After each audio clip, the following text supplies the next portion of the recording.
Back here with Coach Bobby Van Allen once again. This time to talk men's cross country. Best season in program history in terms of finish back in 2019, but a lot of new pieces incoming this year. A couple of returners. Patrick Dye, the only top 7 returner from that year, but you do have some experience on that side. What's the early assessment on the men's for the men's team? Yeah, I mean, early on, I'm really excited to work with this group. It's not a secret, and it's not something we're just going to shove under the rug of the disappointment of having the 2020 season canceled when, we were certainly a contender for a national title. But, that doesn't change the goals here. The fact that we have new faces with, again, 2 new classes, really a freshman coming in, but a lot of just, still senior leadership and having the luxury to have Pat Dye come back, who's been there, he's done it, I think is really already rubbing off really well on so many other guys. And, those guys that, younger guys like Gavin that got to have some really good success as a freshman on the track really is set up well to come in here and continue to keep our goals set high for the upcoming season.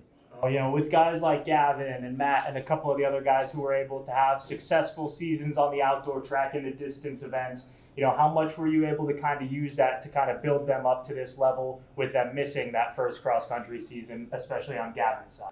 Right. Yeah. I mean, we're very fortunate and blessed that we were able to get at least 2 months of an outdoor track season in to get some races, because you're right. It builds that confidence that a lot of our guys still were able to whether it was break 15 minutes for the 5K for the first time ever, but just get in a new PR and have that opportunity in the track season.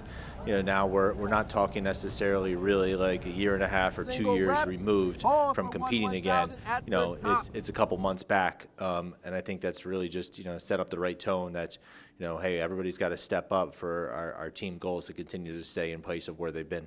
And what's your feeling after the first week plus of practice on the men's side? Are you seeing certain guys step in to better times and better roles than you maybe anticipated, or is it just kind of status quo as you expected once the guys came in last week?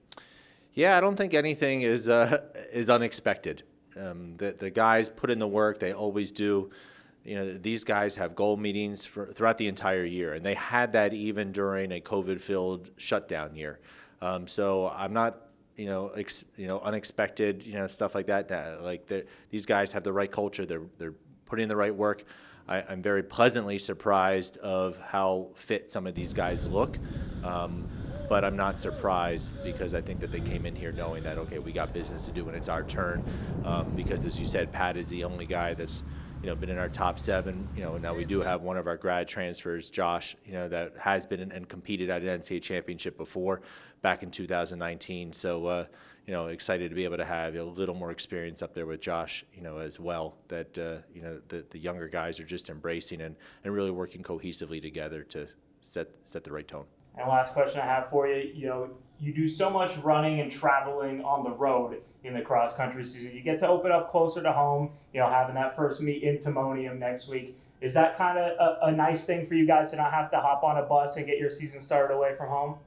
Yeah, I think it's we're ecstatic to be able to host both the Centennial Conference Championships as well as this first meet coming up next Wednesday.